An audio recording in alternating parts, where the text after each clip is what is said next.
وسهلا بكم محبي ومتابعي ومشاهدي قناه ابسط فكره. النهارده هنتكلم عن مشكله في الكبه التورنيدو وعلاجها بيتعالج بشكل غلط، فبالتالي بيتكرر المشكله على طول ما بتتحلش حل جذري. طب هنعمل ايه عشان نحل حل جذري؟ هنقول لحضراتكم دلوقتي.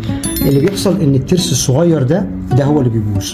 لو احنا بصينا كده هنلاقي ان في تآكل في السنون بتاعته، فالناس كلها بكل سهوله بتجيب الترس البديل.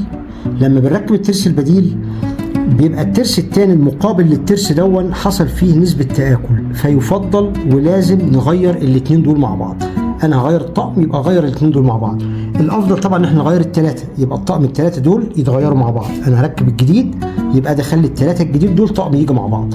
لو غيرت التلاتة مع بعض هيبقى عمرهم اطول بكتير، بدل ما تغير الصغير وترجع بعدين تغير الصغير واللي اكبر منه وبعدين ترجع تغير الترس التالت. شكرا جزيلا، وهسيب لحضراتكم لينك فيديو كامل محترم في الوصف بتاع الفيديو. اتمنى اللايك والشير.